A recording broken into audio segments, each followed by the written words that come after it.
No Saber Direito desta semana, você vai aprender sobre direito tributário. O professor Alessandro Spielborgs traz as imunidades tributárias. Entenda a definição jurídica, os tipos de imunidades e conheça ainda os dispositivos legais na Constituição Federal.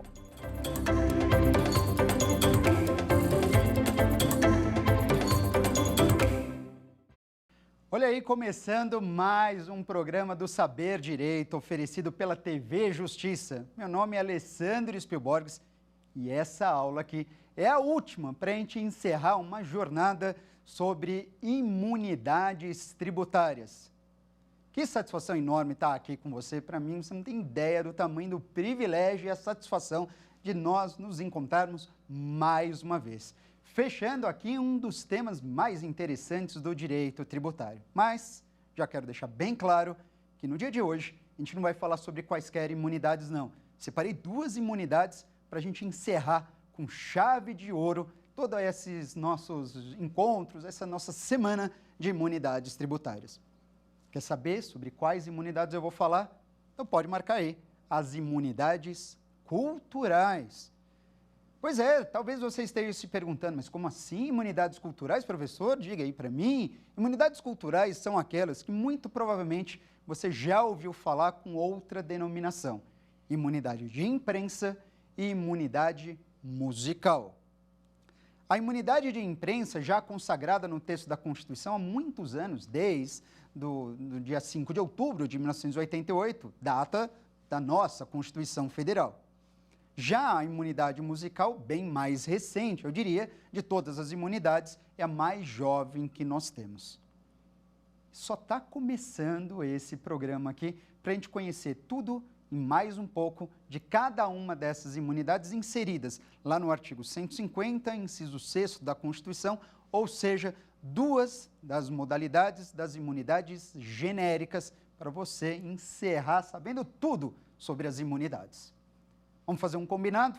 Vamos primeiro trabalhar com a imunidade de imprensa e depois eu trabalho com a imunidade musical. Pode ser? Excelente. Se temos um trato, então, vamos falar primeiro da imunidade de imprensa. Uma imunidade conferida no artigo 150, inciso 6º, a linha D da Constituição. E é interessante você observar que essa imunidade de imprensa, ela tem uma qualidade que, eu diria, destoa das outras imunidades inseridas nas alíneas C, B e A, que muito provavelmente você teve a oportunidade de ver comigo também. Mas eu vou te ajudar a relembrar esse assunto. Afinal de contas, se eu pergunto para você quem é que está imune diante da imunidade recíproca, você tem condições de me responder? Você lembra? Não, responde para mim. Eu te ajudo. Quem que está imune na recíproca? União, estados, Distrito Federal, municípios, mas também autarquias, fundações e até mesmo empresas públicas e sociedades de economia mista. Na religiosa, quem é que está imune? Dá para responder isso? Claro que dá. Na religiosa, seria então os templos de qualquer culto. E na imunidade condicional? Quem que está protegido e, portanto, quem estará livre da incidência de impostos? A imunidade condicional, ela protege partidos políticos, sindicatos, entidades de assistência social e entidades educacionais, claro, sem fins lucrativos. Agora, já que você me respondeu em relação às alíneas A, B e C, eu quero perguntar para você, mas seja muito franco, quem é que está imune na imunidade de imprensa, fixada lá no artigo 150, inciso 6º, a linha D? Responde para mim, aqui, chega aqui perto de mim, fala para mim, quem é que está imune na de imprensa? Quem? Oi? Espera aí, você disse o quê? Livro, jornal, periódico, papel destinado à impressão? Espera, você não entendeu a minha pergunta. Eu perguntei quem é que está imune na de imprensa. Você insiste em responder livro, jornal, periódico e o papel? Não. Mais uma vez, você não entendeu a minha pergunta. Eu perguntei quem é que está imune. Não perguntei o que é que está imune. Não dá para você responder para mim quem está imune na imunidade de imprensa. Mas por que não, professor? Ora, porque livro não é quem, jornal não é quem. Você está me respondendo o que está imune. Calma, espera aí. Eu vou revelar aqui, na verdade, qual que é o meu raciocínio. Acontece que as 3 primeiras imunidades da linha A, recíproca, lá na linha B, religiosa, da linha C, condicional, são imunidades através das quais você consegue me responder quem está imune. E por isso mesmo, reconhecidamente chamadas de imunidades subjetivas. É diferente do que está previsto no 156D, que é a imunidade de imprensa, onde não dá para responder quem está imune. Na imunidade de imprensa, a gente diz que é vedado aos entes federados exigir impostos sobre livros, jornais, periódicos e o papel destinado à sua impressão. Logo, você tem condições de me responder o que está imune e não quem está imune. Dessa forma, é possível afirmar que a imunidade de imprensa é uma imunidade subjetiva ou objetiva? Boa! É isso! Ela é objetiva. A imunidade de imprensa ela é objetiva, ela identifica o que é que está imune e não quem está imune. Diante disso, é possível, então, por consequência, você reconhecer que a editora que vive da venda de livros ou a gráfica que vive da comercialização de jornais, de periódicos, elas não têm imunidade. Professor, como não? Mas uma editora que vive da venda de livros, os livros não estão imunes? Pois é, você tem razão. O livro goza de imunidade, não a editora. A gráfica não tem imunidade, mas os periódicos e, eventualmente, o jornal que ela venha a produzir tem, sim, essa proteção. É possível afirmar, e é assim que você deve fazer numa prova, que uma editora e uma gráfica, elas estarão naturalmente sujeitas ao pagamento do imposto de renda, sobre os rendimentos auferidos em razão da venda desses produtos, ou do IPTU sobre o armazém que elas têm para guardar o material que vai ser comercializado. Elas estão sujeitas ao pagamento desses impostos, porque a imunidade de imprensa, ela não confere proteção à pessoa. Não é uma imunidade, melhor dizendo, subjetiva. É uma imunidade objetiva. Percebe? Está bem claro para você mesmo? Ótimo. Então, esse é o começo do raciocínio quando a gente trabalha com essa imunidade, repito, estabelecida no artigo 150, inciso 6º, a linha D da Constituição Federal, a minha, a sua, nossa imunidade de imprensa. E fica claro que essa imunidade de imprensa é uma imunidade cultural, porque o viés dessa imunidade não é simplesmente desonerar esse tipo de produto. Isso não é o objetivo. O objetivo é assegurar justamente a difusão da cultura.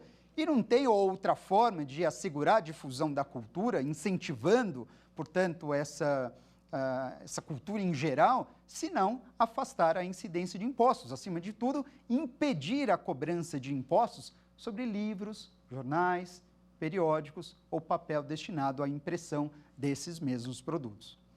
É claro que a história não para por aqui, muito pelo contrário. Tem muito mais para a gente trabalhar a respeito.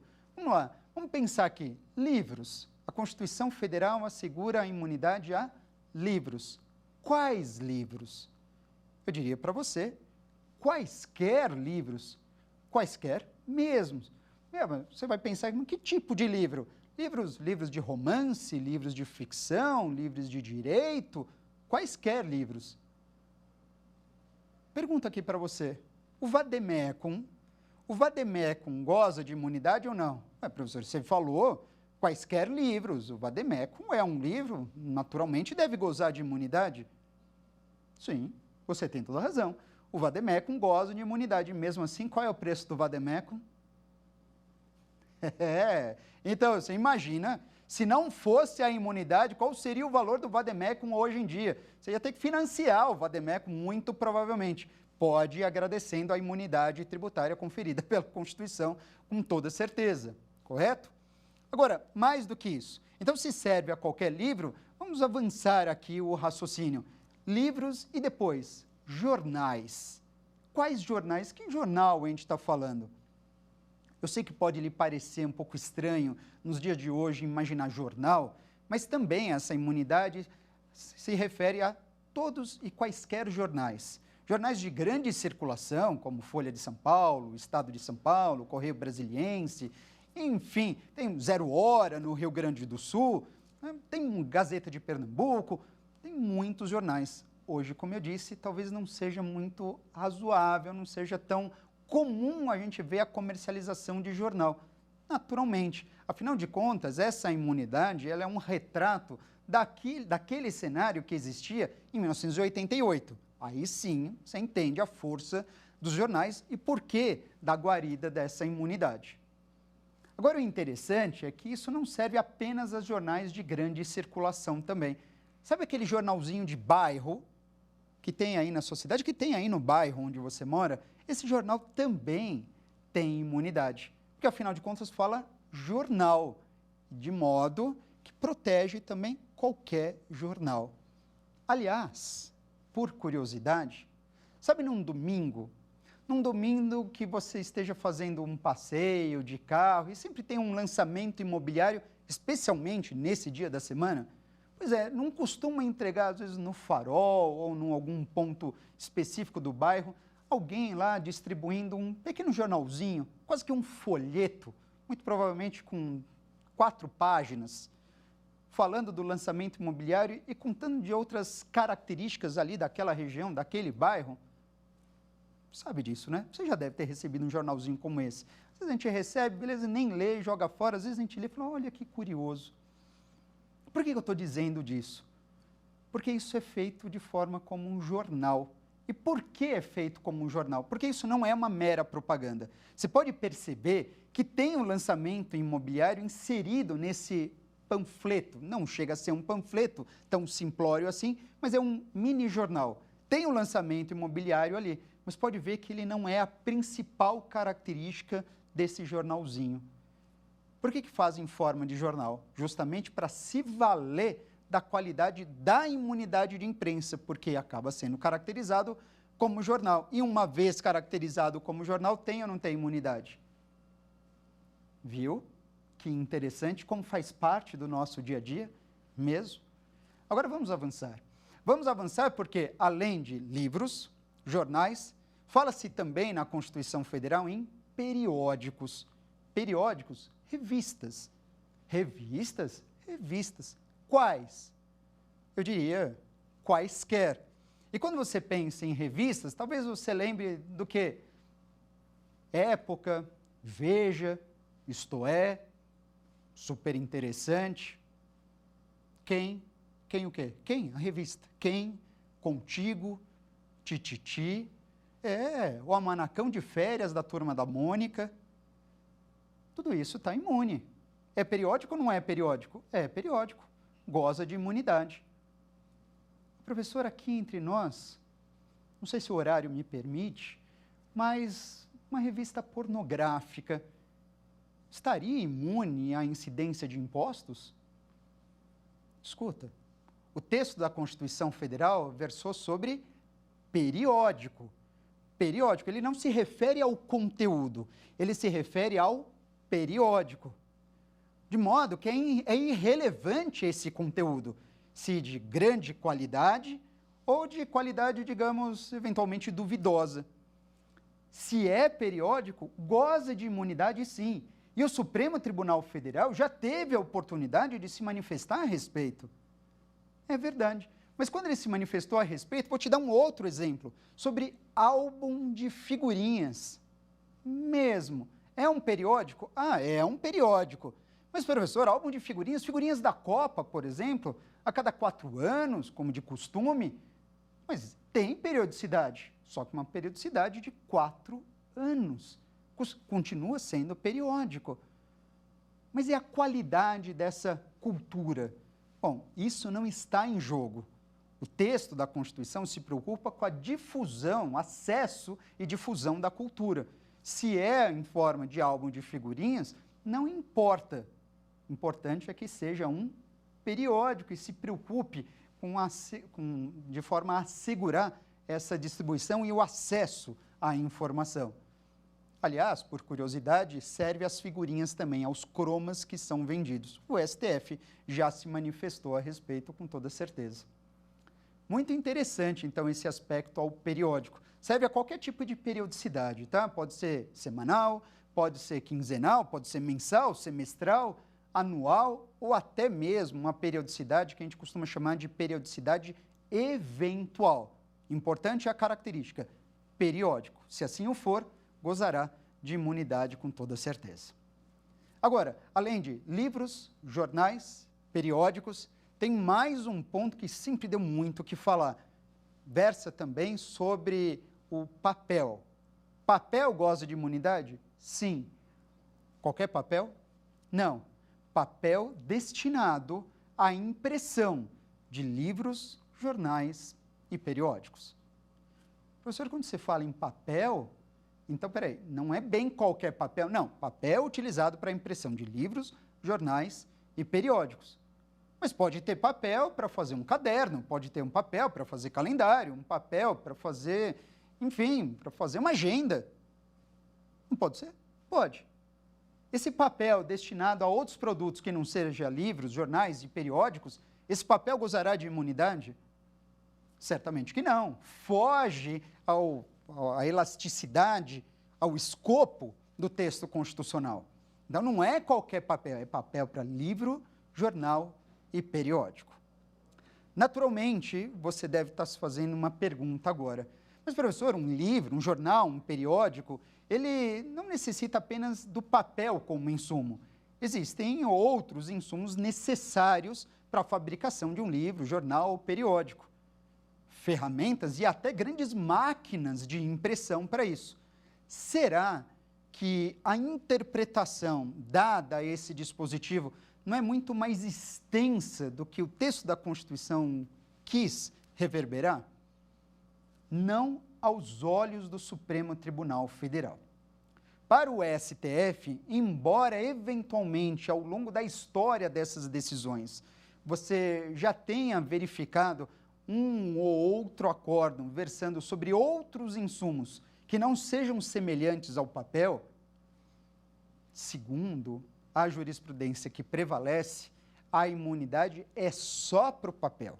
É só para o papel ou que seja semelhante ao papel. Agora, aquilo que não é papel, por exemplo, máquinas industriais, elas não podem atrair a imunidade. O STF rechaça isso de uma forma bastante clara, ainda que, repito, ao longo da história da nossa jurisprudência acerca desse dispositivo, 156, a linha D, você tenha uma outra decisão que eu diria fora da curva. Está bem claro isso para você? Mesmo? Agora vamos completar, porque afinal de contas, quando você busca a imunidade de imprensa, é preciso saber mais a respeito e muito provavelmente você deve estar se perguntando agora, mas professor, o que me parece mais atual sobre a imunidade de imprensa é questionar sobre livros em outro formato. Que formato? Livros eletrônicos. Os e-books. Os e-books. Livros eletrônicos, jornais eletrônicos, periódicos, revistas eletrônicas, gozam ou não gozam de imunidade? Numa resposta muito rápida, e cuidado com as respostas muito rápidas, você diria o seguinte: professor, eu abri o texto da Constituição e aqui não fala em livros eletrônicos. Ora, pudera que não fala em livros eletrônicos, afinal de contas, esse dispositivo marca uma fotografia daquele cenário de 1988. Em 1988, o que você tinha de mais avançado eram livros eletrônicos, no máximo, livros em fitas cassete, não é mesmo? Bom, naturalmente o texto da Constituição não fala nada sobre livros eletrônicos. Mas a jurisprudência precisa acompanhar isso. Eu diria, até ouso dizer, que a jurisprudência tardou um pouquinho em fazer referência a isso. Mas, hoje, a gente tem decisão certa do STF sobre livros eletrônicos. E a decisão é aquela que assegura a imunidade sobre e-books, sobre livros eletrônicos Com toda certeza. Mesmo? Claro, faz sentido. Afinal de contas, qual é o objetivo da imunidade de imprensa? Não é assegurar a difusão da cultura? É. Logo, o livro eletrônico, ele traz o mesmo conteúdo de um livro tradicional. Tudo bem que aqui entre nós, nada se compara àquele prazer que você tem de pegar um livro novo, físico, né? Abrir, folhear aquele livro, aquele cheirinho de livro novo. Não é? Você entende a minha posição?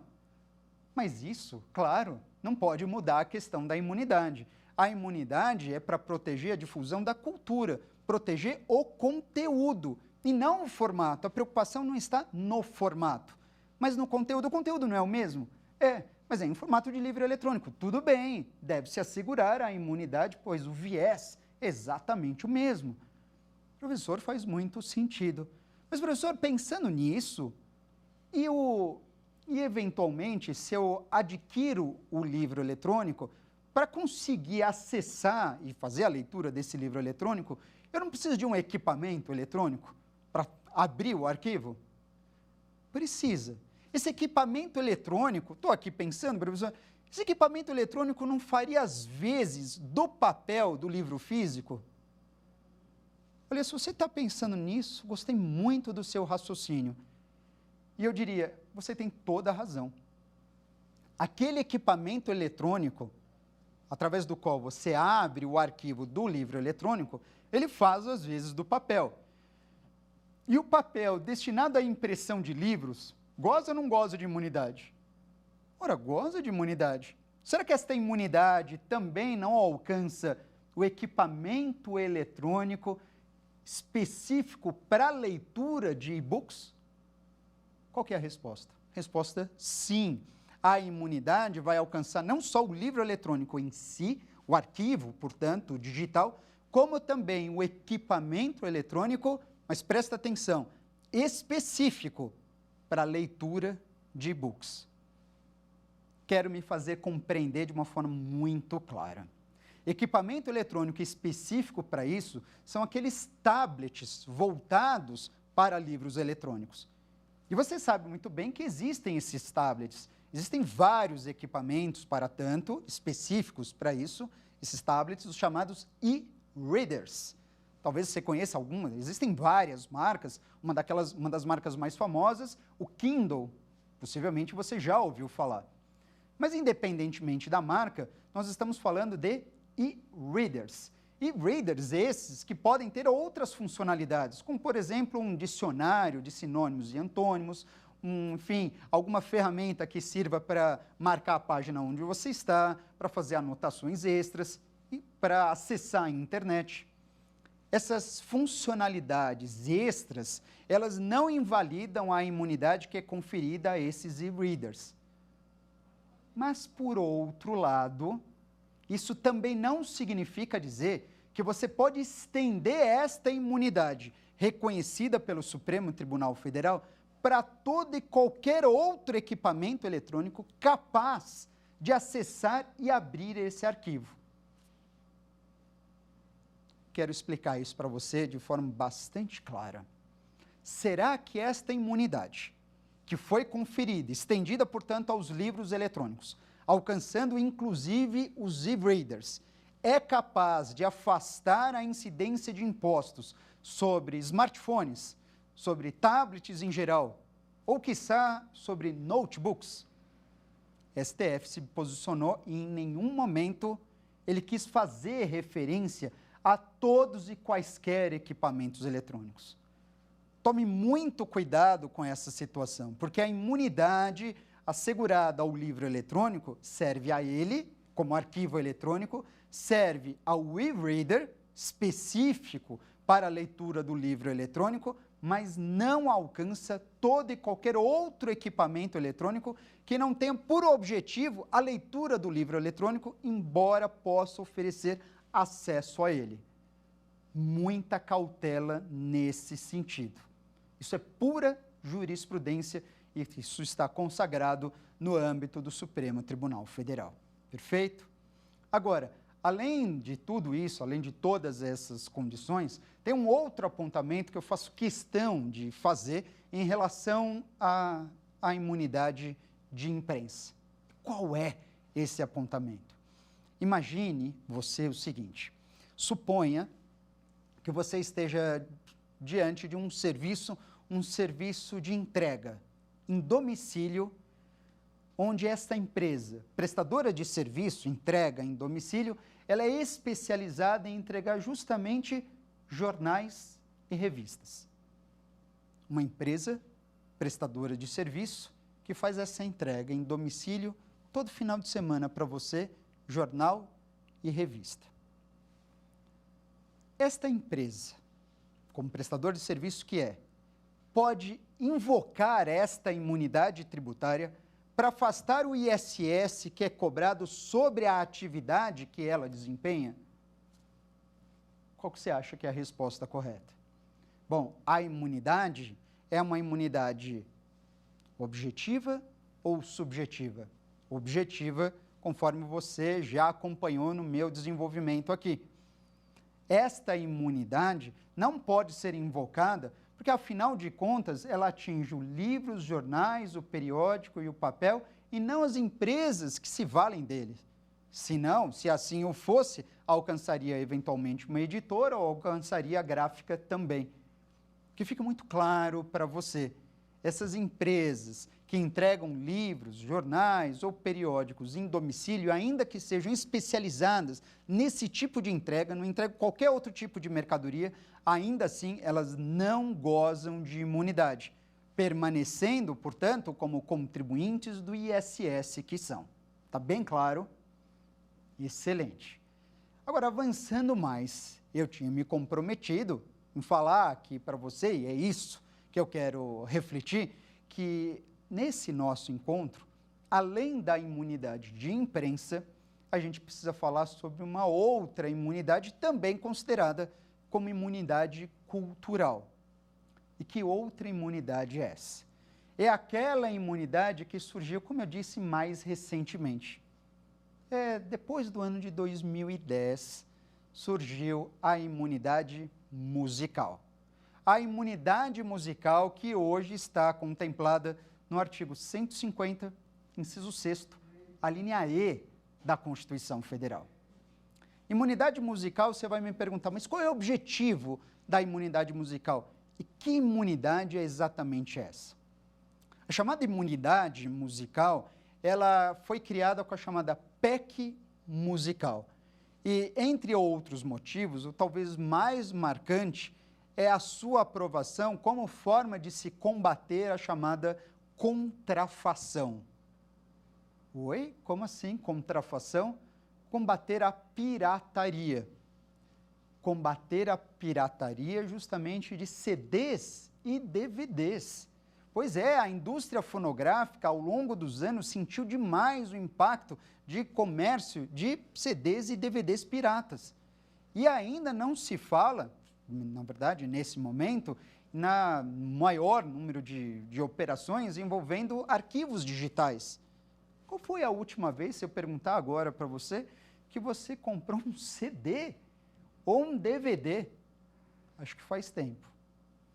Bom, de qualquer maneira, a indústria fonográfica, ao longo dos anos, e não estou falando de algo recente, dos últimos anos, eu diria da última década, vem sofrendo aqui uma redução muito drástica no seu faturamento.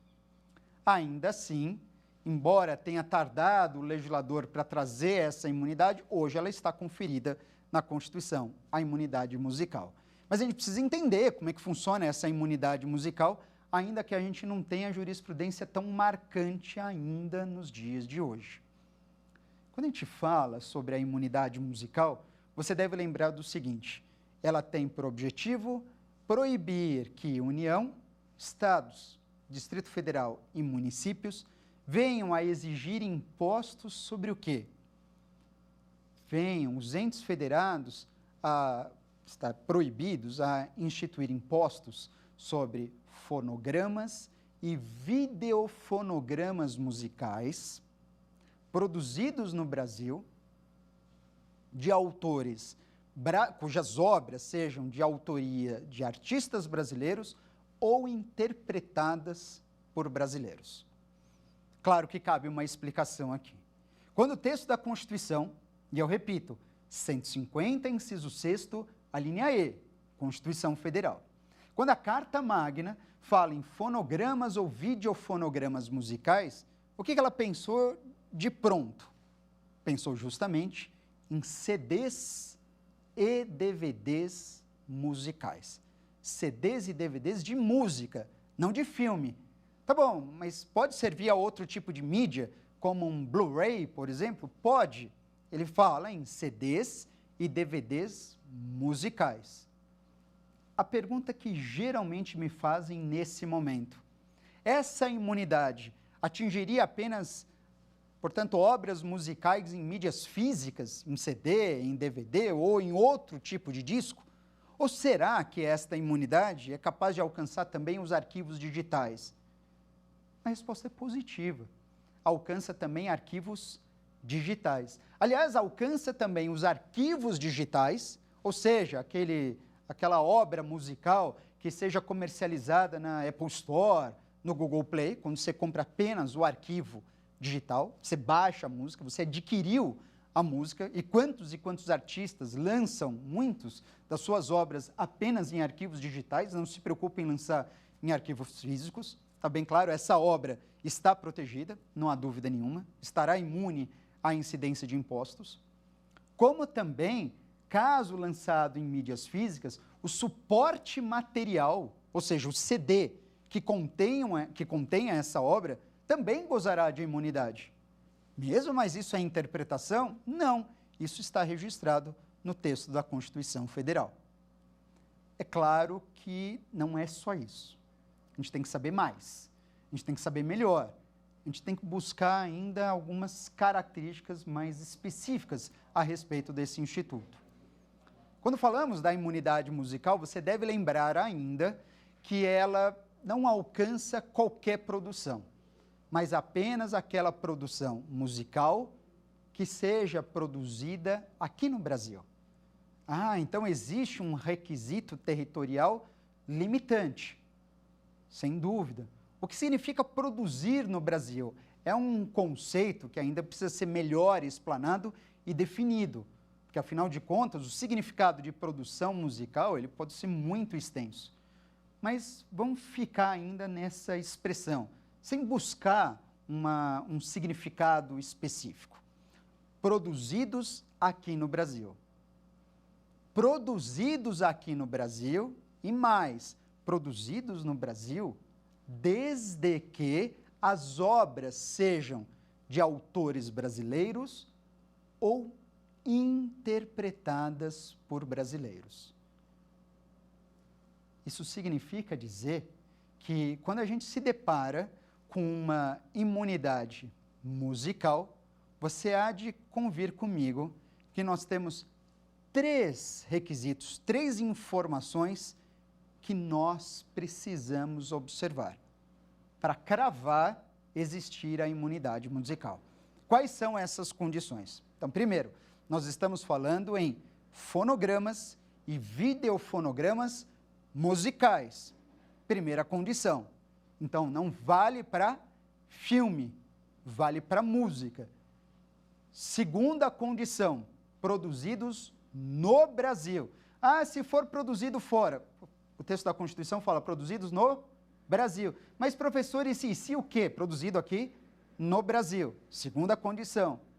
E terceira condição, cujas obras sejam de autores brasileiros ou interpretadas por brasileiros. 3 condições, portanto, conforme eu indiquei. Agora, peraí, vamos entender assim. Vamos imaginar um exemplo. Suponha, então, um artista brasileiro, aquele que você mais acompanha, um músico, um artista brasileiro, que produza sua obra aqui no país. Certamente essa obra gozará de imunidade. Alguma dúvida quanto a isso? Não. Se for uma obra musical, claro, está aqui, imune. Agora imagine diferente. Imagine um artista brasileiro que interpreta uma música estrangeira, de autor estrangeiro. pense em quantos artistas brasileiros já interpretaram músicas dos Beatles. Dezenas? Centenas? Se for uma música dos Beatles, interpretada por um artista brasileiro, cuja produção dessa música ocorra aqui em território nacional, haverá imunidade ou não? A música é de autoria estrangeira, mas interpretada por um brasileiro. Não importa se cantado em português, se cantado em inglês ou em qualquer outra língua. A música é interpretada por um brasileiro. Gozará de imunidade ou não? Ora, professor, você está falando de um fonograma, um videofonograma musical, ou seja, em CD ou DVD musical, produzido aqui. Se é interpretado por um brasileiro, fecha na imunidade, não fecha? Sem dúvida nenhuma. Por que eu estou dizendo isso? Porque eu estou imaginando uma outra situação. Uma outra situação que, longe de ser um desafio a você, mas eu quero saber da sua opinião a respeito disso, desenvolvendo o raciocínio acerca da matéria. Pense agora numa música brasileira, de um autor brasileiro, porém interpretada por um estrangeiro. Agora, o intérprete não é brasileiro, o intérprete é estrangeiro. E esse estrangeiro resolve produzir aqui no Brasil, em loco mesmo, no próprio ambiente, no próprio cenário da música. Professor, mas isso acontece? Claro! Nós temos dezenas de exemplos, mas um talvez seja o mais tradicional de todos eles e super famoso. Imagina Garota de Ipanema.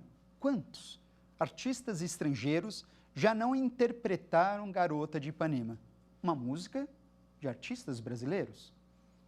Imagina esse artista estrangeiro gravando Garota de Ipanema no estúdio no Rio de Janeiro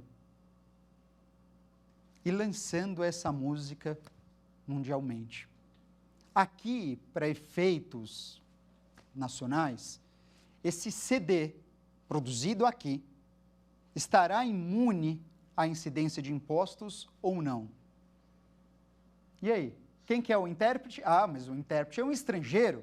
E o texto da Constituição fala em intérprete nacional, cujo intérprete seja um artista brasileiro.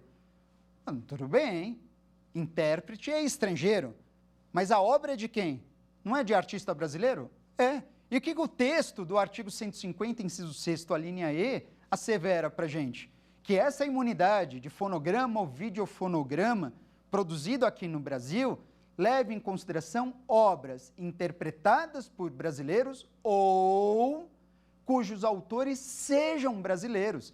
Então, ainda que o intérprete seja um estrangeiro, se a obra for produzida aqui, e se tratar de um fonograma ou videofonograma musical, naturalmente gozará de imunidade. Então, tome muito cuidado com isso. Mais uma vez, eu reitero, é verdade que a gente precisa de mais jurisprudência para esclarecer outros apontamentos desse dispositivo que ainda merecem, que ainda dão margem a discussões. Mas lembra, o texto, ele pode conter expressões indeterminadas, não há dúvida nenhuma. Entretanto, a jurisprudência precisa se preocupar para que essas expressões não sejam indetermináveis, dando, portanto, margem a dezenas de interpretações. Cuidado com isso. Agora vamos lá, porque a imunidade musical não se esgota. Ainda tem mais um apontamento muito importante que eu faço questão de trabalhar com você. No mesmo artigo 150, inciso 6º, lá na linha E, na parte final, você vai encontrar uma ressalva à imunidade. Como assim, professor? Uma ressalva à imunidade? Exato, uma ressalva, ou seja, a imunidade, a regra é a imunidade sobre fonogramas ou videofonogramas musicais produzidos aqui no Brasil, cujos autores dessas obras sejam brasileiros ou interpretadas por brasileiros. Essa é a regra. A ressalva é, salvo a etapa de replicação industrial de mídias óticas de leituras a laser. Nossa, mas como assim? Então vamos lá. Ele está se referindo a uma etapa da produção musical bastante específica, uma etapa chamada de etapa de replicação industrial.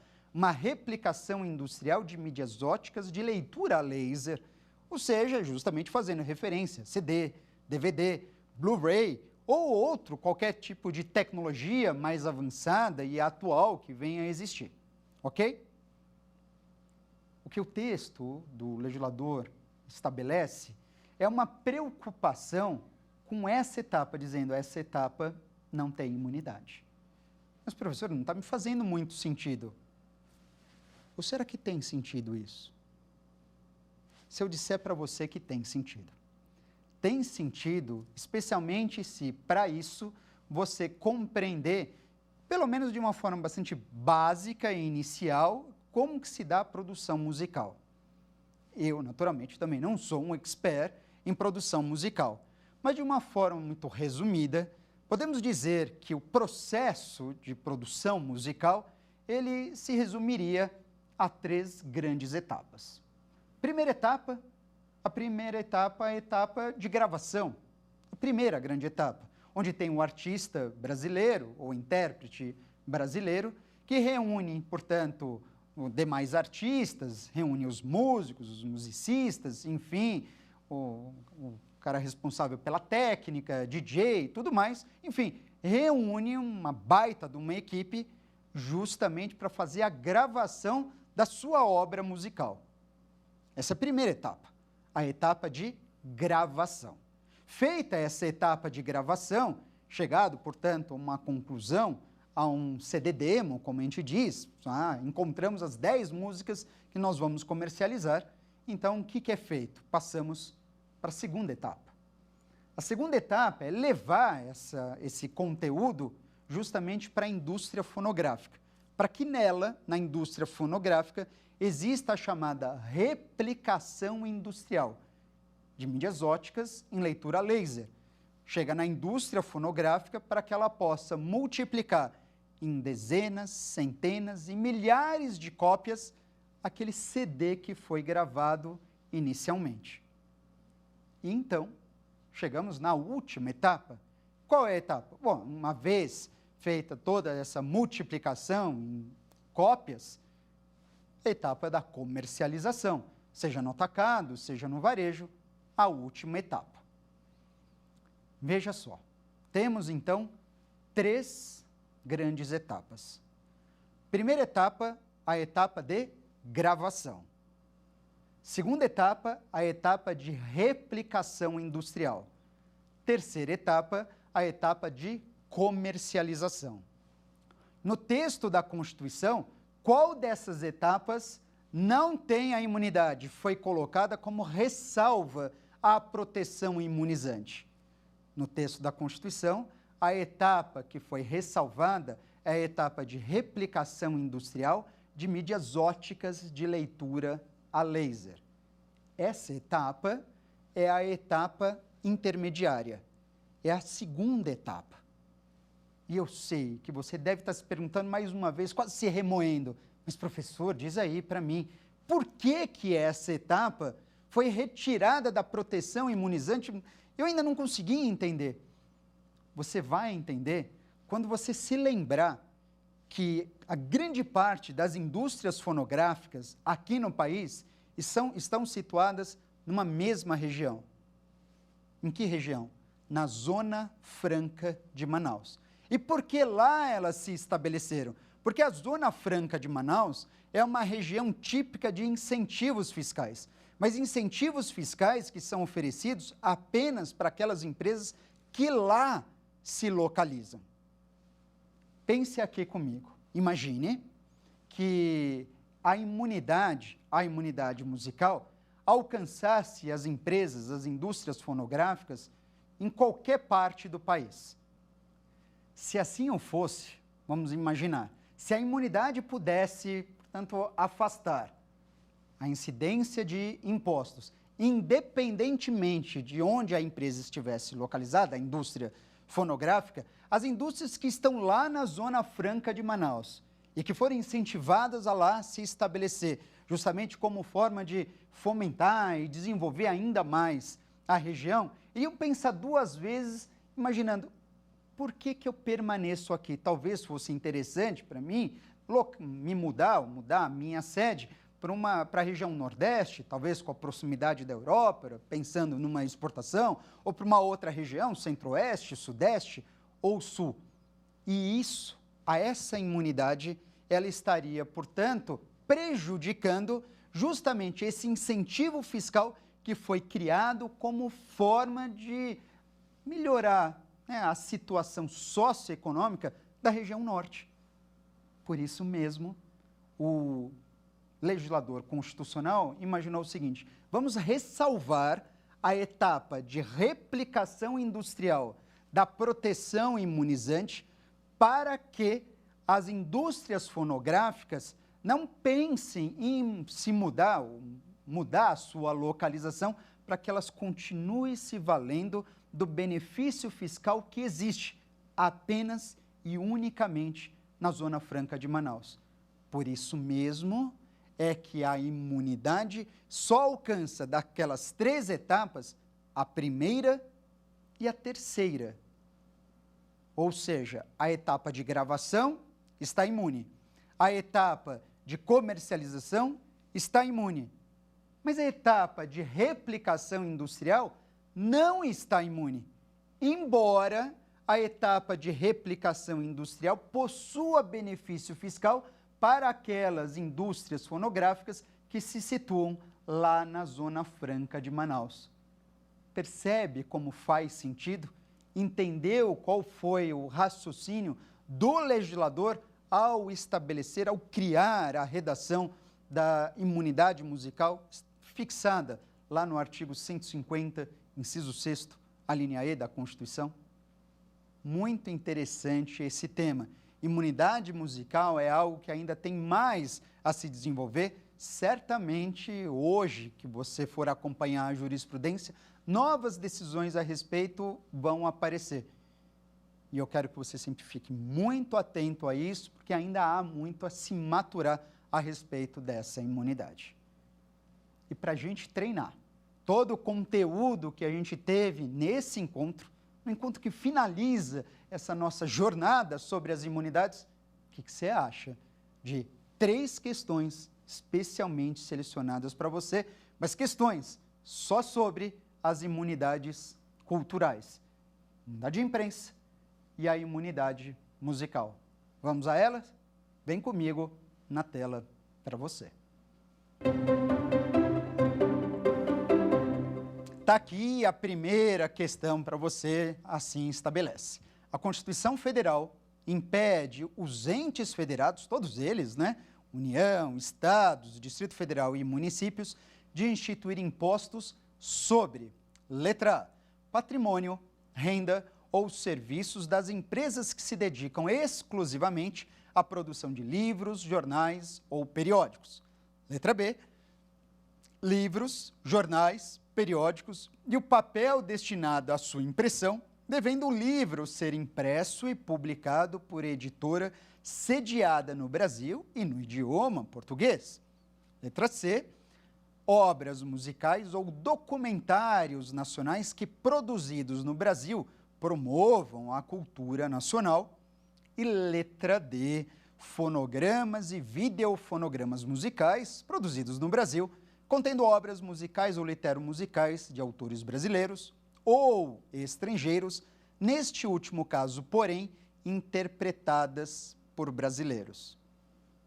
E tem que tomar cuidado com a redação dessas alternativas. Tem que admitir, tem umas alternativas super capciosas, mas já pensou mais a respeito? Vamos conferir a resposta correta? Vem comigo na tela. Está aqui a resposta correta, olha só. A Constituição Federal impede os entes federados de instituir impostos sobre fonogramas e videofonogramas musicais produzidos no Brasil, contendo obras musicais ou litero-musicais de autores brasileiros ou mesmo de autores estrangeiros, mas neste último caso, porém, interpretadas por brasileiros. Lembra que eu disse? Lembra do exemplo que eu utilizei? Uma obra nacional interpretada por um estrangeiro. Se essa obra nacional for interpretada por um estrangeiro e a produção acontecer aqui no país, ora, o texto da Constituição imuniza essa possibilidade. Lembra do meu exemplo de Garota de Ipanema? Então, não tem erro. Cuidado com isso. Como eu disse, capciosa a questão, porque envolve a palavra estrangeiro. Mas a alternativa correta, sem dúvida nenhuma, é a de letra D. Vamos para mais uma? Está preparado? Está preparada? Vem comigo. Considerando o alcance da imunidade de imprensa, é possível afirmar que, segundo o Supremo Tribunal Federal, letra A, não será cobrado o IPTU sobre aqueles imóveis particularmente utilizados para a produção de livros ou periódicos. Letra B, não impede a tributação do serviço de entrega em domicílio de jornais e revistas. Letra C, não protege de impostos os suportes materiais desenvolvidos para a leitura de livros eletrônicos, os e-readers. E letra D, não é permitida a exigência do imposto de renda sobre os lucros de uma gráfica resultantes da produção de jornal. Pois é, mais uma questão que trabalha com o texto seco da Constituição e também com a jurisprudência a respeito. Qual a alternativa? Vamos conferir, vem comigo. Letra D, considerando o alcance da imunidade de imprensa, é possível afirmar que, segundo o STF, não impede a tributação do serviço de entrega em domicílio de jornais e revistas. Não é mesmo? Não impede. Eu até utilizei isso como exemplo, conforme eu estava retratando a jurisprudência do STF sobre esse tipo de imunidade. Ainda que seja um serviço de entrega em domicílio especializado em livros, jornais ou periódicos, a imunidade é uma imunidade objetiva e não subjetiva, não vai afastar a incidência do ISS sobre as empresas especializadas nesse tipo de serviço. Perfeito? Ótimo, excelente. Se tem mais uma questão, tem para você. Vem comigo na tela. Está aqui, anote a alternativa correta, cerca da imunidade musical. Letra A. Uma obra musical brasileira, interpretada por estrangeiro, poderá estar imune aos impostos nacionais, desde que sua produção ocorra no Brasil. Letra B. Os fonogramas musicais produzidos no Brasil, contendo obras musicais ou literomusicais de autores brasileiros, são imunes às contribuições de intervenção econômica e aos impostos em geral, mas não às contribuições para a Seguridade Social, como as contribuições previdenciárias. Letra C. Todas as etapas da produção musical estarão imunes a impostos, desde a gravação, passando pela replicação industrial e até a comercialização. Letra D. Passou a ser abrangida pela imunidade musical os incentivos fiscais concedidos às indústrias fonográficas estabelecidas na Zona Franca de Manaus. Uma alternativa pior do que a outra, hein?